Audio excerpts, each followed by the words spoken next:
2.23 કરોડના આરસીસી રોડનું કામ કે માત્ર 50 ફૂટનું નિર્માણ? બાકીના માર્ગના નાણાં ક્યાં ગયા? 1 કિલોમીટરના રોડના કામ સામે માત્ર 50 ફૂટ જેટલો માર્ગ બનાવતા મનપાની કામગીરી સામે સવાલ ઊભા થયા છે. કરમસદ આણંદ મહાનગરપાલિકાના વિકાસ કાર્યોમાં વધુ એક ગંભીર સવાલ ઉઠવા પામ્યો છે.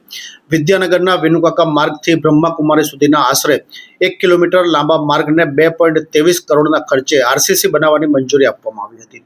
પરંતુ આ કામમાં આશરે માત્ર 50 ફૂટ જેટલો માર્ગ જ આરસીસી બનાવવામાં આવ્યો હોવાના આક્ષેપો સામે આવતા બાકીના માર્ગના કામ અંગે ખર્ચ અંગે સવાલો ઉઠ્યા છે. મળતી માહિતી અનુસાર ગત વર્ષે જૂન મહિનામાં કરમસદ આણંદ મનપા દ્વારા આ માર્ગના આરસીસી નિર્માણ માટે કાર્યવાહી હાથ ધરવામાં આવી હતી અને ધારાસભ્ય યોગેશ પટેલના હસ્તે ખાતમુહૂર્ત પણ કરવામાં આવ્યું હતું.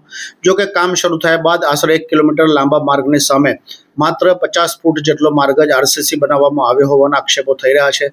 બાકીના માર્ગની સ્થિતિ યથાવત રહેતા સ્થાનિકોમાં ચર્ચા છે. જો કે સંપૂર્ણ માર્ગ માટે 2.23 કરોડની મંજૂરી આપવામાં આવી હતી, તો બાકીનો માર્ગ ક્યારે બનશે અને તેની કામગીરી ક્યાં સુધી પહોંચી?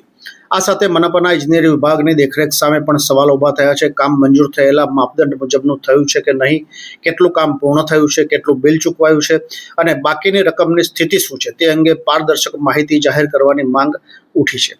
અગાઉ ભાલેજ બ્રિજથી ગીરી ચોકડી સુધીના માર્ગના કામની ગુણવત્તા અંગે પણ સવાલો ઉઠ્યા હતા. ત્યારે હવે ફરી એકવાર કરોડોના રોડ પ્રોજેક્ટને લઈને ચર્ચા શરૂ થતા મનપા તંત્ર સામે જવાબદારી અને પારદર્શિતાનો મુદ્દો ગરમાયો છે. હાલમાં સમગ્ર મામલે કોઈ ગેરરીતિ થઈ હોવાની સત્તાવાર પુષ્ટિ થઈ નથી, પરંતુ 1 કિલોમીટર માર્ગના કામ સામે માત્ર 50 ફૂટ જેટલું જ આરસીસી કામ થયું હોવાના આક્ષેપો સાચા હોય તો મનપા તંત્રએ સમગ્ર કામની સ્થળ તપાસ કરી હકીકત જાહેર કરવી જરૂરી છે.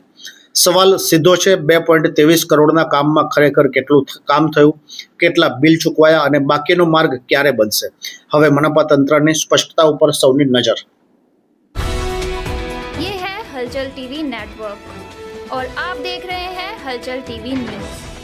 हर हलचल पर नजर, हर हलचल की खबर.